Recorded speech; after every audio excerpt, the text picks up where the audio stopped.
আমরা পাওয়ার প্লেটা কিন্তু প্রত্যেকটা ম্যাচে ভালো আমরা করতে পারতেছি না। বড় টিমগুলো যাই দেখবেন যে ছোট ছোট টিমের সাথেই একটা ধরা খেয়ে যায়। রফিক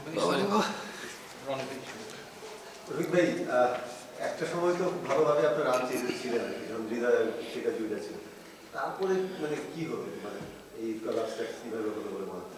আর দেখেন না, আমাদের টার্গেটটা কিন্তু মোটামুটি ভালোই ছিল। এক নম্বর হলো যে না, দেখা যাচ্ছে আমরা পাওয়ার প্লেটা কিন্তু প্রত্যেকটা ম্যাচে ভালো আমরা করতে পারতেছি না, তো এখান থেকে আমরা একটু পিছনে আছি। তারপরে দেখা যায় মাঝখানে একটু দেখা যাচ্ছে আপনার রান করে, আবার দেখা যায় যে দু একটা উইকেট গেলে ওখানে দেখা যায় আবার একটু স্লো হয়ে যায়। তাই আমরা ওভারঅল মনে করবো দেখা যাচ্ছে যে না, আমাদের ব্যাটিংটা একটু খারাপ হচ্ছে। রফিক ভাই, একটু সারপ্রাইজিং নোয়াখালীর কাছে হারিয়ে গেলেন, চিন্তা করছিলেন 6টা ম্যাচে তারা জিততে পারবে? অ্যাকচুয়ালি এটা পার্ট অফ দ্য গেম, এটা আপনি বলতে পারবেন না। কারণ কি, আমরা কিন্তু বড় টিমগুলো যাই দেখবেন যে ছোট ছোট টিমের সাথেই একটা ধরা খেয়ে যায়।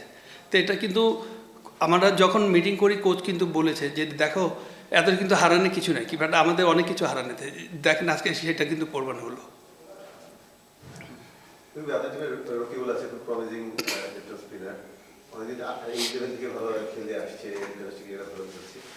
তাকে আপনি কতটা সম্ভাবনাময় মনে করছেন, মানে সামনে তাকিয়ে কত দূর যেতে পারে বলে মনে করেন? আলহামদুলিল্লাহ, দেখেন যে কোনো জিনিস আপনার এই একটা দুইটা ম্যাচ বা একটা টুর্নামেন্ট খেলে দেখতে পারবেন না, বাট আপনি একটা প্লেয়ার যাচাই করতে হলে আপনি সময় দিতে হবে।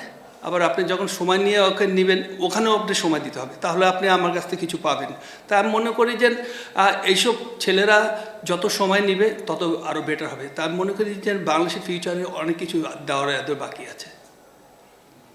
রফিক ভাই, মানে এটা বিপিএল এর বাইরে বাংলাদেশ ক্রিকেটে অনেক কিছু ঘটছে, আপনি যেহেতু সবসময় এটা বলতে চায় না আর কি, হ্যাঁ ম্যাচ নিয়ে শুধু। ঠিক আছে, okay, thank you very much. 149 target আসলে খুব বেশি না, তারপরে ব্যাটিং লাইন আপ করতে হবে আসলে এটা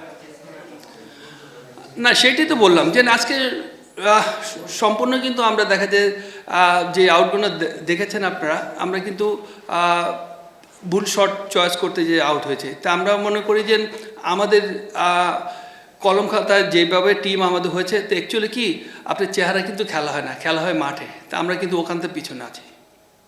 থ্যাংক ইউ ভেরি মাচ।